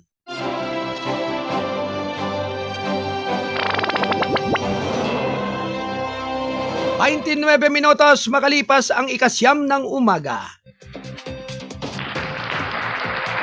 Hello, good morning kay Kuyang CD Santusidad, maligayang panonood at pakinig, ganon din kay Ate Juicy, Kuyang Nestor Yanson Dilaya, maligayang panonood at pakikinig mula pa rin dyan sa lugar ng bayan ng Taytay Rizal. Samantala mga kababayan, CA Jiang Shoot na isinampa ng akusado sa 2022 Ateneo Campus Mass Shooting. Round 1. Lady, go! Samantala mga kababayan, ibinasura ng Court of Appeals ang apela na isinampa ng isang lalaking kinasuhan ng carnapping kaugnay ng pamamaril noong Hulyo taong 2022 sa campus ng Ateneo de Manila University na nag-iwan ng 3 patay. Kabilang ang dating alkalde ng Lamitan, Basilan na si Rosita Purigay. Sa isang 15 pahinang desisyon na inilathala online noong Lunes, tinanggihan ng ika-13 division ng CA ang petisyon na isinampa ng akusado, si Dr. Chow Tiao Yumol, na nagdududa sa pagsasampa ng hiwalay na mga kaso para sa umano'y paglabag sa RA 10883 o sa New Anti-Carnapping Act of 2016 laban sa kanya. Iginiit pa rin ni Yumol na ang carnapping ay dapat pagsamahin sa mga hiwalay na kaso para sa pagpatay, tangkang pagpatay, illegal na pag-aari ng baril at malisyosong kalukuhan laban sa kanya. Dahil ginamit lamang niya ang sasakyang kinumpiskan niya upang makatakas. Pagkatapos sa mga pagpatay sa kasulukuyang kaso, kapag napagkasunduan na ang pagkuha ng sasakyan, ay naganap lamang pagkatapos ng pamamaril upang mapadali ang kanyang pagtakas. Tulad ng hypothetical na inamin ng petitioner dito, hindi maaaring ang nasabing sasakyan ang naging paraan ng pagpatay.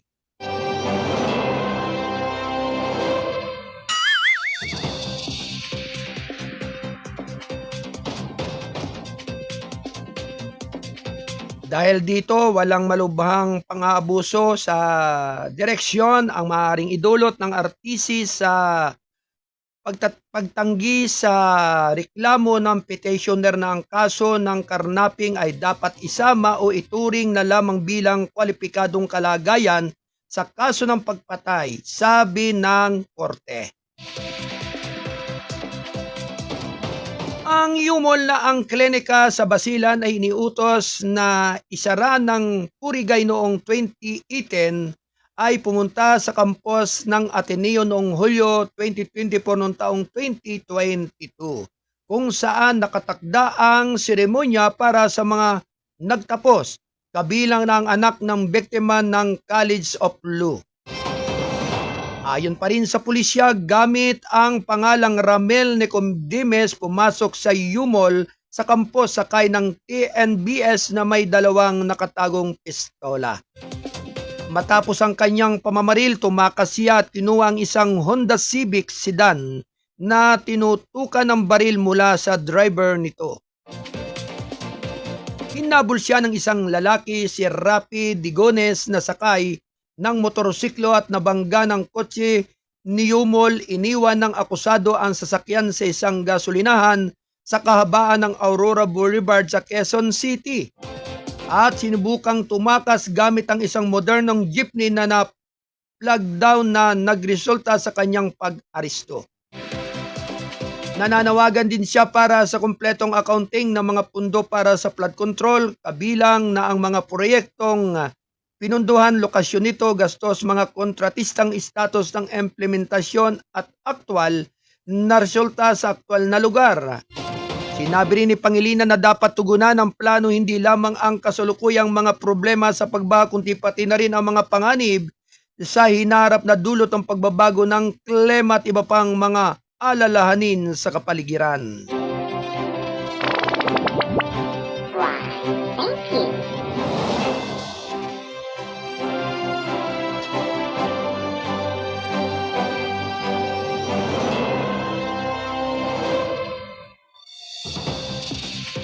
Samantala mga drill, iba pang enkwentro sa US para palakasin ang kakayahan ng PH Defense. Round 1. Lady, go! Ang pagsisikap ng Pilipinas na palakasin ang kanilang kakayahan sa depensa sa pamagitan ng pagkipagtulungan sa Estados Unidos ay lalo pang nagdagdagan kasunod ng paglagda ng 2027 Mutual Defense Board Security Engagement Board Plan of Activities. Ayon sa Armed Forces of the Philippines itong Lunes, sa isang pahayag sa balita, sinabi ni AFP na ang pagpipirma ay ginaganap noong August 7 sa isang pagpupulong sa Camp Aguinaldo sa Quezon City. Sa pagitan ng AFP Chief General Antonio Naparrete at United States Pacific Command Head Admin Samuel John Paparo Jr. Ang pagpupulong ay nakatuon sa pagpapahusay ng pinagsamang pagsasanay at mga ehersisyo, pagpapaunlad ng kakayahan ng depensa, pagpapalakas ng kooperasyon sa seguridad sa dagat at pagpapalawak ng kolaborasyon sa iba pang mga larangan ng pinagsasaluhang estrategikong interes ayon dito. Parehong binigyang diin ng dalawang leader ang kahalagahan ng tuloy-tuloy na pakikilahok sa pagtugon sa pagbagong mga hamon sa seguridad sa rehiyon at pagpapabuti ng interoperability sa pagitan ng dalawang kaalyadong sandatahang lakas. Walang agarang balita kung anong uri ng mga aktibidad ang bubuuin sa 2027 NDB SEB plan at activities dahil sa mga dahilan ng seguridad.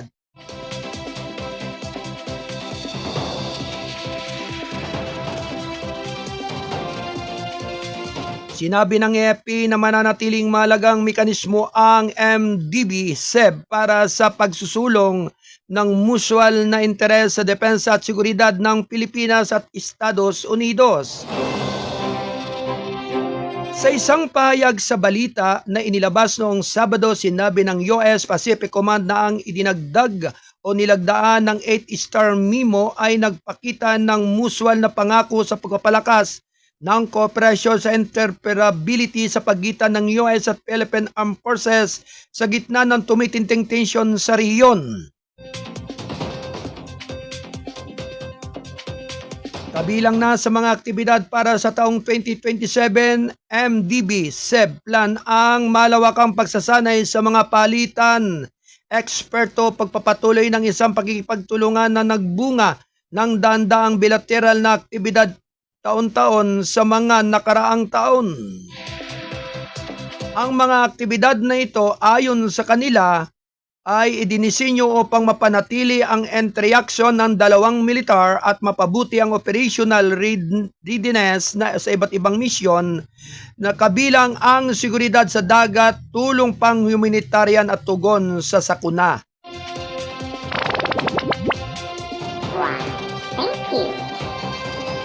Alas 9:37 ng umaga.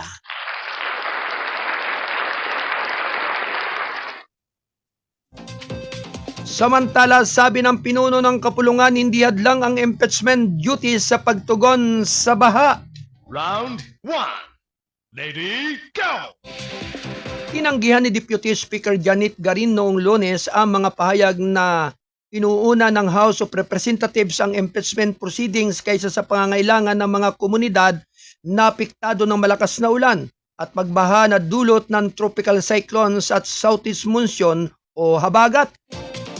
Sinabi pa rin ni Garin na nakikipag-ugnayan ang kapulungan sa mga ahensya ng gobyerno tungkol sa tulong at pagbangon mula sa baha habang patuloy na ginagampanan ang mga konstitusyonal na responsibilidad nito sa mga proseso ng impeachment laban kay Pangalawang Pangulo Sara Duterte. Unang-una, hindi naman totoong hindi inaatupag ang problema ng taong bayan, sabi ni Garin sa isang online press briefing. Sinabi niya na araw-araw na nakikipag-ugnayan sina Speaker Faustino Buhi, Didi III at Majority Leader Ferdinand Alexander Sandro Marcos sa Office of Civil Defense, Department of Social Welfare and Development at Department of Health. Pinuri rin niya ang DSWD na paglapit ng mga supply, tulong sa mga komunidad bago magkaroon ng pagbaha sa halip na panatili ng lahat ng stock ng mga regional office, sabi ni Garin na minomonitor ng mga leader ng House ang tugon ng gobyerno. Lalo na ang mga relief operations ng DSWD upang matukoy ang mga kakulangan at matukoy kung aling mga programa ang maaaring mangailangan ng karagdagang pundo sa proseso ng budget. Nakatutok lang doon ang liderato ng Kongreso para makita namin papasok ang budget season kung ano ba yung kailangang i-augment at paano mas maging efficient, sabi niya. Binanggit din niya na pagbibigay ng mga lalagyan ng tubig at mga tableta para sa paglilinis sa mga evacuation center bilang ilan sa mga supply na minomonitor upang matukoy kung paano makakatulong ang mga mambabatas sa kanilang kapangyarihan na pagbabantay ng Kongreso. Hindi pwedeng mahinto yung usapin ng accountability kasi it's part of our constitutional duty, sabi ni Garin. Kasama sa kaso ng impeachment laban kay Duterte ang mga paratang na paglabag sa konstitusyon. Katiwalian at pagtataksil sa tiwala ng publiko dahil sa umano'y maling paggamit at hindi regular na pamamahagi ng 612.5 milyong piso na confidential na pundo ng inilaan sa Office of the Vice President at Department of Education. Ipinakita ng House Prosecution ang ebidensya na nagtatanong sa pag-alis, paggamit at likidasyon ng mga pundol habang may pagkakataon ang depensa ni Duterte na questionin ang mga paratang at maghain ng sarili nitong ebidensya. Sinabi ni Garin na ang pagtitiyak ng pananagutan sa paggamit ng pampublikong pundo ay mananatiling bahagi ng responsibilidad ng Kongreso.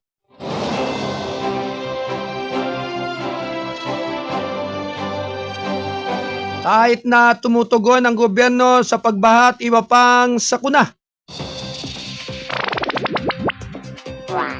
Thank you.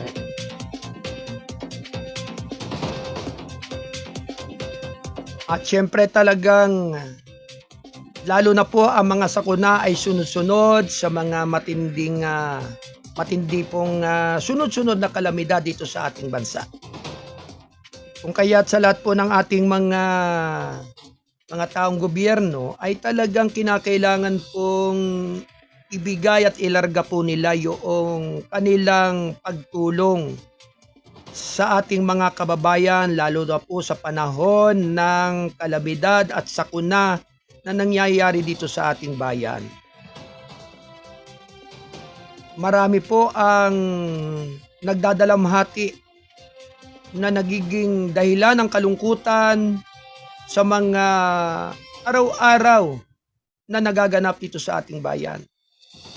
Sa mga problema na tinatamasa ng ating mga kababayan at ganun din ang ating komunidad.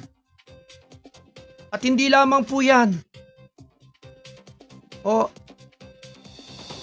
Kahit na may pagsama ng panahon, yung pagsama pa rin ng kalooban sa kanilang mga kapwa o sa kanilang mga kapitbahay ay mananatili pa din.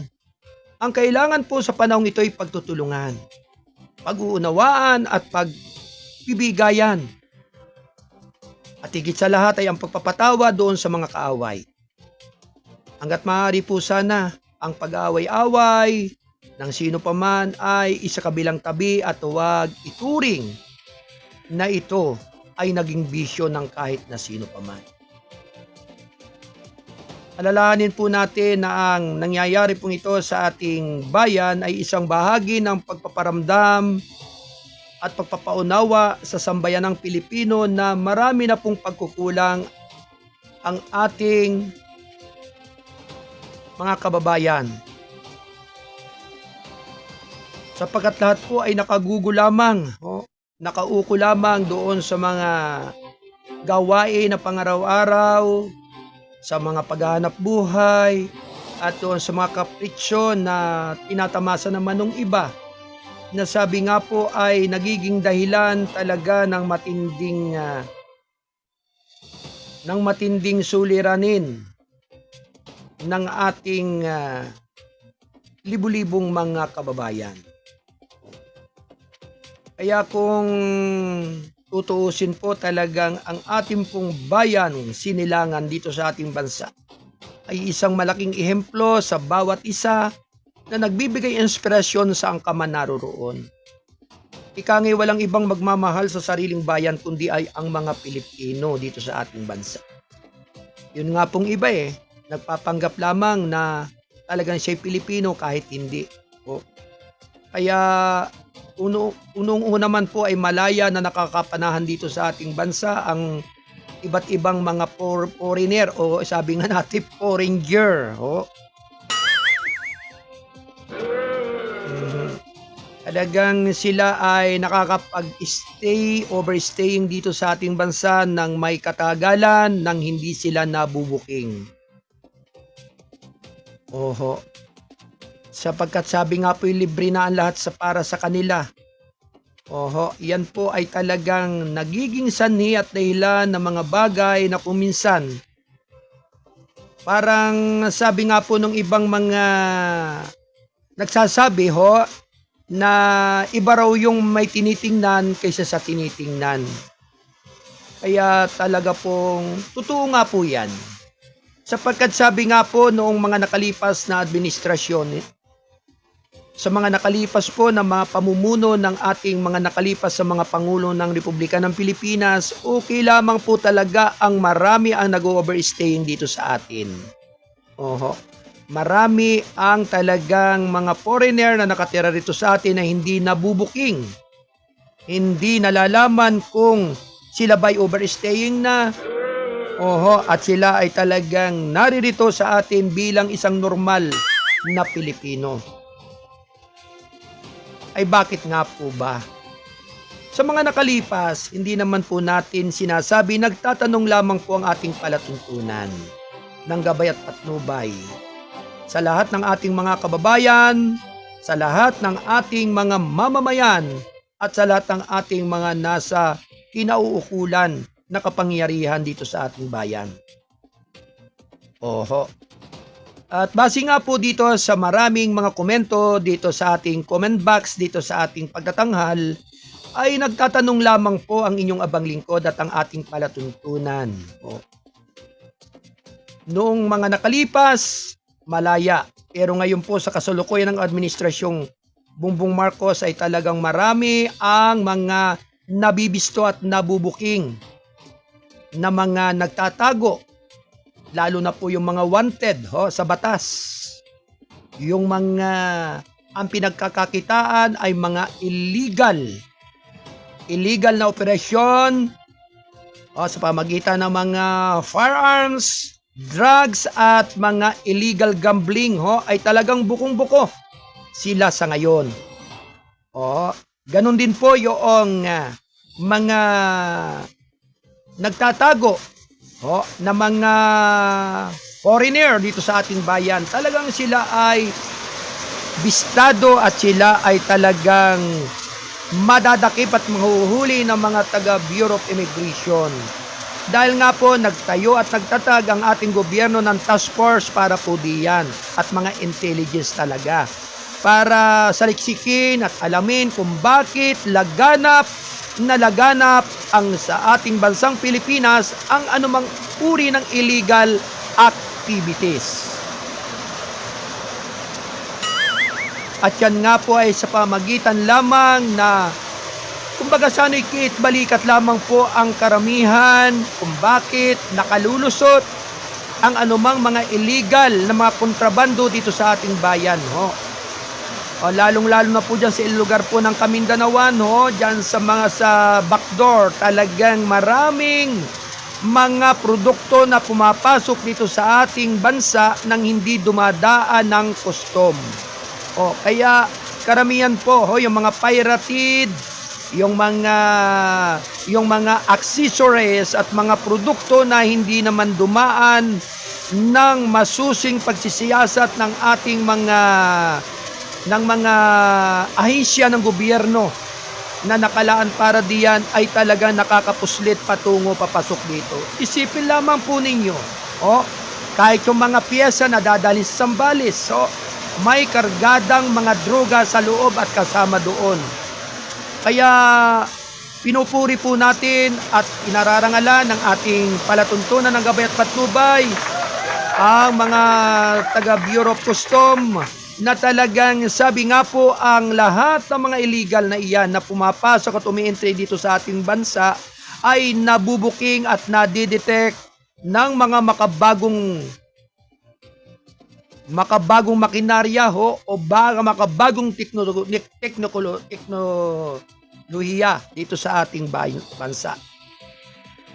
Kaya binibigyan po natin ng babala ang lahat ng mga malalakas ang loob na talagang nagpupumilit pa rin na magpuslit at magpasok ng mga illegal na mga kargamento dito sa ating bansa.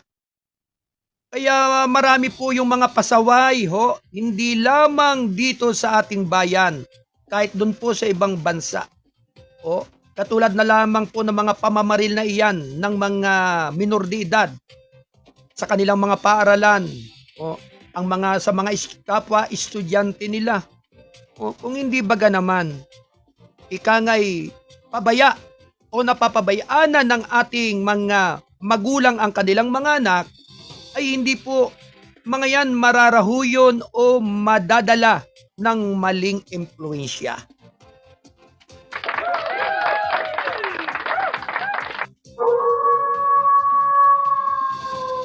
Kaya sana naman po mga gili kong mga kababayan, wag naman po sanang kayo ay kampante lamang at baliwala yung mga nagiging epekto ng kakulangan ninyo bilang isang magulang o bilang nakatatanda doon sa mga kabataan. Sapagkat marami po sa ating mga kababayan ang nagdurusa sa mga mali o maling mga nangyayari sa ngayon na iniisip ng mga kabataan kagaya lamang ng mga napapanood lamang nila sa mga gaming o sa social media na kapag ang isang laro ay hindi naman ikangay gaano na pagtagumpayan ay muling ulitin at mauulit. Siyempre computer yan sapagkat yan po ay isang teknolohiya na maaaring buhay kailanpaman. Pero ang buhay ng tao kapag nasawi na at nawala na dito sa ibabaw ng mundo, ay talagang wala na. Kaya pangalagaan po natin ang bawat buhay, bawat kabuhayan ng bawat isa. Kaya sana naman po mga giliw kong mga taga-subaybay, huwag naman po wag po namang maging lagay loob lamang ang kahit na sino na talagang baliwala lamang yung mga nangyayari na hindi naman dapat na maging sukatan lamang ng pagbabaliwala lamang o pagtitiwala na hindi naman pala dapat ipagkatiwala ang anumang bagay sa ating mga kabataan. Kaya nako ay ikangay isip-isip naman po at kinakailangan po talagang magkaroon kayo ng determinasyon sa sarili para po huwag magkaroon ng anumang problema sa ating mga kabataan at sa ating mga mamamayan. Napakabigat po kapag hindi po talaga naging wise ang sinuman ay wala po talagang patutunguhan ng mga mahalagang bagay kung babaliwalain lamang po ninyo ang anumang uri na maaaring maging dahilan po ng ikabibigo ng inyong mga pangarap. Anyway, magandang umaga kay Nancy G. Doron. Good morning from Olongapo City, Subic. Kamusta na po diyan sa area po ng Subic, Ate Nancy Doron? Malakas pa rin ba diyan ang pagbukso ng ulan? Baha pa rin ba diyan sa lugar na iyan? At kamusta yung ating mga kababayan diyan? At syempre sa lahat po ng ating mga kababayan sa iba't ibang dako ng norte, dyan sa Pangasinan, dyan sa area po ng Nueva Ecija, sa Pampanga, dyan po sa area po ng dyan sa lugar ng Zambales. Kaya kamusta na po ang lahat ng ating mga kababayan diyan? At sana po ay lagi kayong ligtas at malayo rin sa anumang uri ng kapahamakan at kapahamakan ng kalusugan at kapahamakan ng pangkaligtasan. Siyempre ang lahat po ng ating mga kababayan po na talagang sabi nga po ay nagdarahop, sanhi po ng madalas na pag-ulan at ang karamihan po ay hindi na nakapaghahanap buhay at hindi na rin nakapapasok dahil nga po sa sama ng panahon. Kaya talagang napakabigat po at malungkot man pong isipin na talagang ang mga ganitong uri ng mga pangyayari ay bahagi na rin po talaga ng ikangay panahon puro na rin ng tag-ulanin. Yan. Kaya talagang kinakailangan po ay maging maingat po ang bawat isa sa tuwi-tuwi na. Lalo na kapag dumagim na o madilim na ang kalangitan, kinakailangan po talaga ay mag-isip-isip na at siguraduhin na ang sarili ay nasa ligtas na pangyayari. Yan, Huwag po nating iasa sa anumang sikdo ng panahon na maaari pong ito ay maging dulot lamang ng mga pakikipagsapalaran na wala namang katiyakan. Kaya sana naman po mga kababayan ay maging maingat po ang bawat isa. Saan man po. Alas 9:57 ng umaga. Ito'y atid ng balitang kasado ang pahayagang balansi at totoo. National Newspaper. At syempre, kinakailangan po nating malaman ang lagay ng ating panahon sa mga sumandaling ito ngayong araw po ng Martes.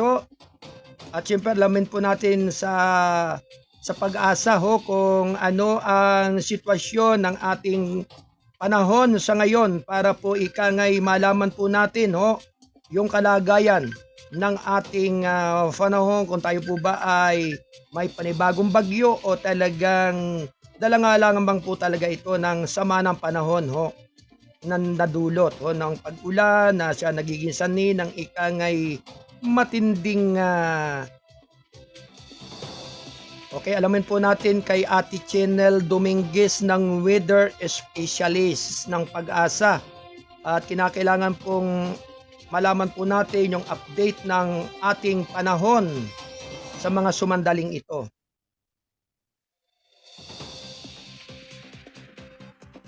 Pag-ilan ng habagat pero inaasahan natin mababawas-bawasan na ang mga pag-ulan na dulot nito.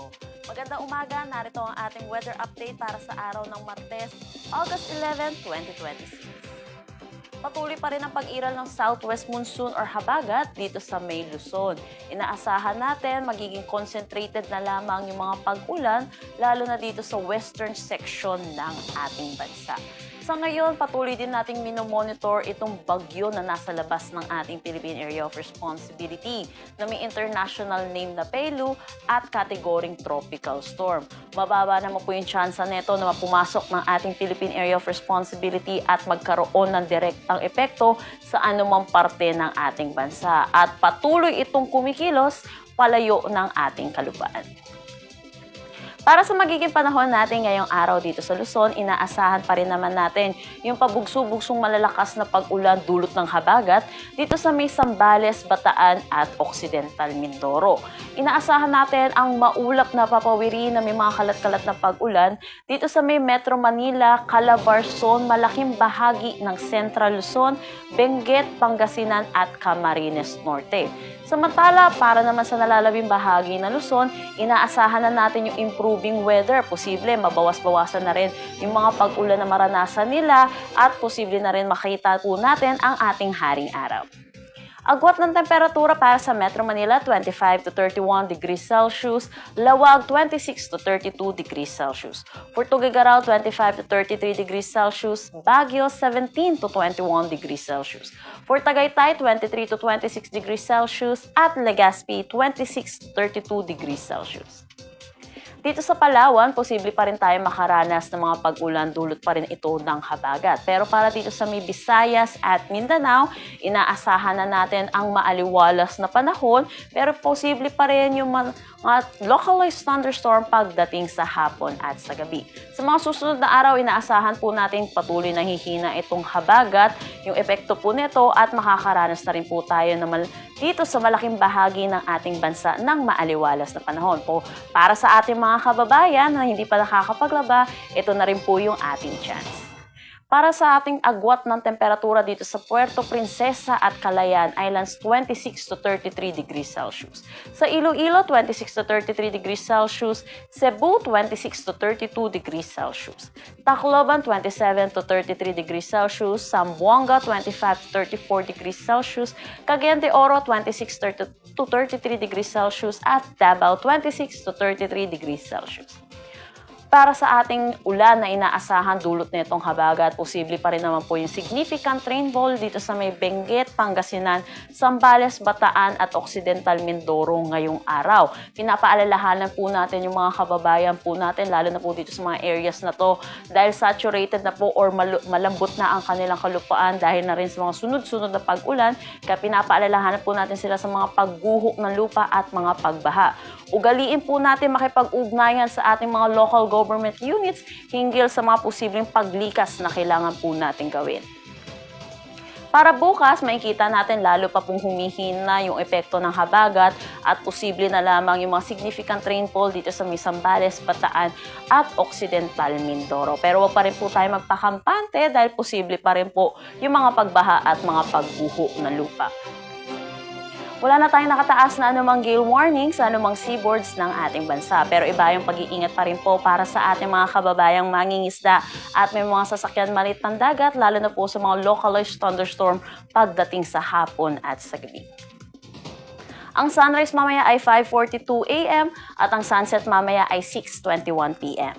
Para sa karagdagang impormasyon, bisitahin ang aming mga social media pages at ang aming website pag-asa.dost.gov.ph.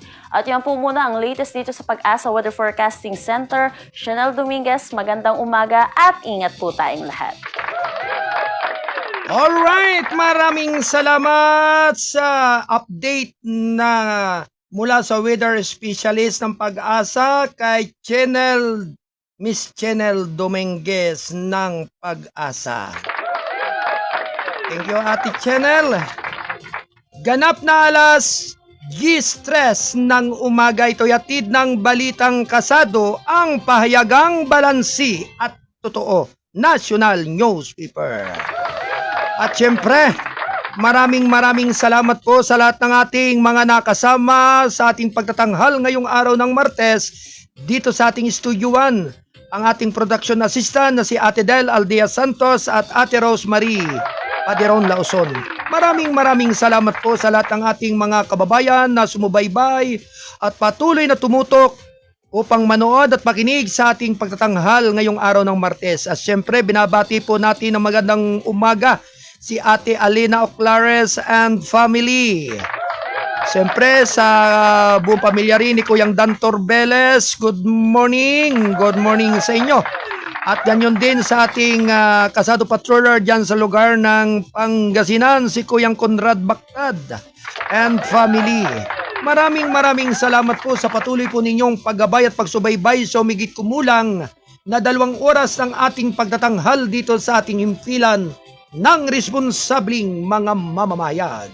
Anuman ang lahi at lingwahe mo, basta't kayo ay Pilipino, ito ang boses mo.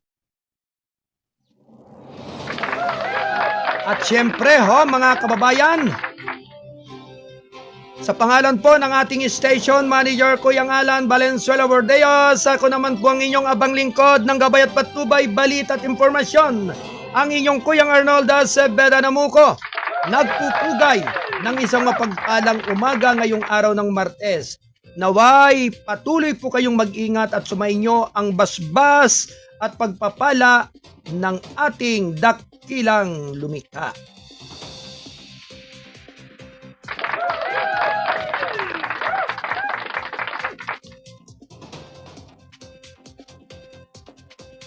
Anyway mga kababayan, mulit-muli, pansamantala pong magpapaalam ang inyong abang likod at muling magbabalik sa araw bukas, official time, ganap na 8 hanggang 10 ng umaga. Sumayin nyo nawa ang pagpapala ng ating dakilang lumikha. Adios, babalos, amigos! Bye-bye!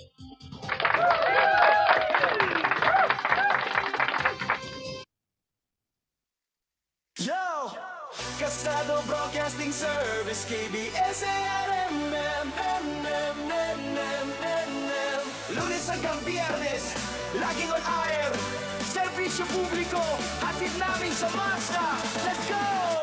Let's go! Sa mic at sa camera, laging alerto. Kuya Alan Valenzuela Bordeos, CEO, boss ng kwento. Si Kuya Arnold Acevedo Namuco, program director. Gabay at patnubay, balita at impormasyon, walang palya. Protector, when Espino Lawson. News director, editor-in-chief, issue ng lipunan natin sa tao, walang relief. Si Kuya Ben Aludo, prangkado, kakima ang handog. Kwento sa field, tapat at walang palusot.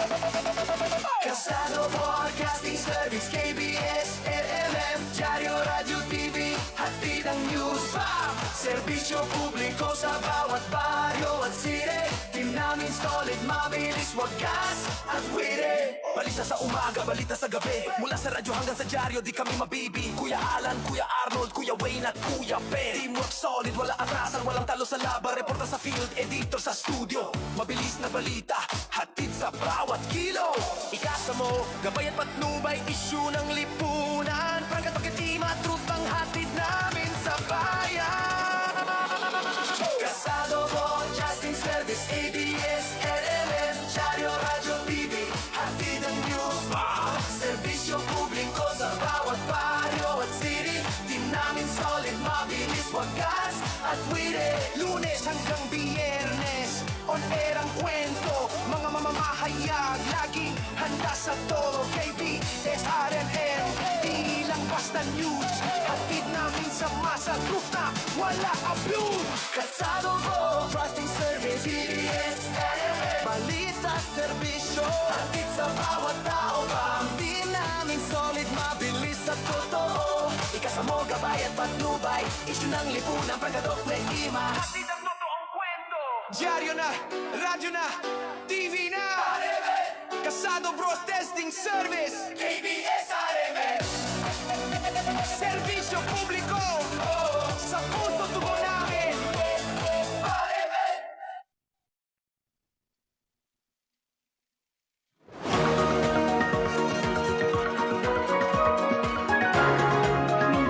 Habang mabigyan naman ang may 110 mga trabahador sa barangay.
Habang mabigyan naman ang may 110 mga trabahador sa barangay.